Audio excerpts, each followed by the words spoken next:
Welcome to Divorce and Child Custody Discussion. I'm your host, Brian A. Victor, family law attorney, mediator, and former child custody mediator for Superior Court of San Diego. In today's episode, we're talking about something I see often in my practice, which is how do you make joint legal custody work when you and the other parent don't get along? However, before we get started, as I always do, I'd like to thank all my loyal listeners. The listenership of this podcast grows each episode, and you, the listener, are the reason I produce this podcast. So thank you for your continued support, and remember to click subscribe so that you don't miss any upcoming or past podcast episodes. Also, thank you to Feedspot for naming this podcast one of the top 15 divorce podcasts to listen to. And a huge thank you to Million Podcasts, which named this podcast one of the top 40 mediation podcasts and listed it at number 2 of their top 30 best child custody podcasts. And remember, as always, the goal of this podcast is to educate, and nothing in this podcast constitutes legal advice or creates an attorney-client relationship. Okay, so now on to this podcast episode. And let's start by defining what joint legal custody actually means. Doesn't mean you have to be best friends with your ex. In California, it simply means both parents have equal rights when it comes to the rights, responsibilities, and decisions about their child's health, education, and welfare. But when you can barely hold a conversation without arguing, how do you share those responsibilities effectively? Well, let's break that down. So first, it's important to shift the mindset from personal conflict to parental responsibility. And now this is probably the biggest challenge.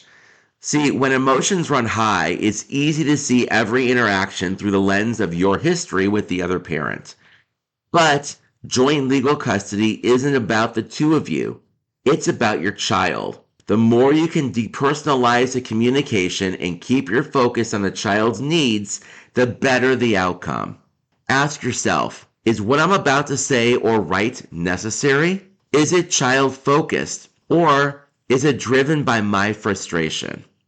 Second, create a communication structure that reduces conflict. If in-person conversations or phone calls lead to arguments, don't do them. Instead, stick to email or use co-parenting apps like Our Family Wizard or Talking Parents. These apps keep a record of everything and create some built-in accountability. But more importantly, they give you time to think before responding, which can prevent conflict from escalating. One of the things I always explain to my clients is keep your tone businesslike. You're not chatting with a friend or venting to a therapist. You're conducting a business transaction on behalf of your child. Third, plan ahead for decision making. Most joint legal custody disputes happen when there's a last-minute decision to be made. A surgery, school transfer, a sudden disciplinary issue. If you and your co-parent don't have a plan for how decisions will be handled, things can fall apart quickly. What should you do? Use your parenting plan or revise it if needed to spell out a decision-making process. For example, you might agree that all medical decisions over a certain cost need to be discussed 72 hours in advance, or that each parent has authority over certain categories of decisions, like one parent handles medical, the other parent handles extracurriculars. Talk to your attorney or mediator about including these kind of provisions if you haven't already. Fourth, document decisions and agreements clearly. Even if things seem cordial at the time, memories can differ down the road. That's why I encourage parents to document their agreements in writing. If you agree that your child will start therapy, switch schools, or enroll in a specific program, put it in writing. This not only avoids confusion later, it also gives you evidence of joint participation if legal issues ever come up.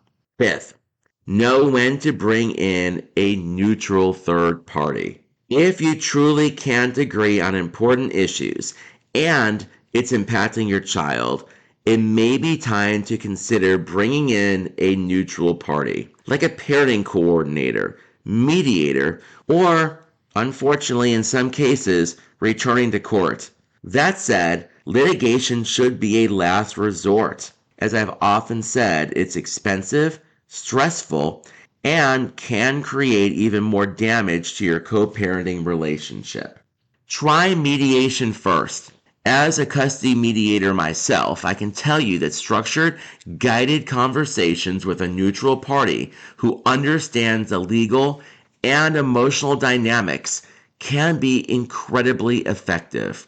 At the end of the day, joint legal custody doesn't mean you have to like each other. It means you're both expected to make decisions in your child's best interest, even if that means biting your tongue or taking the high road.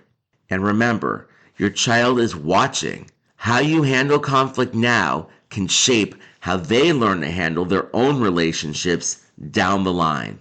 Well, that's it for this session. Thanks for tuning in to Divorce and Child Custody Discussion. If you found this episode helpful, please subscribe and leave a review. And if you're preparing for a custody mediation or have suggestions for topics for future episodes, you can contact me at www.brianvictorlaw.com.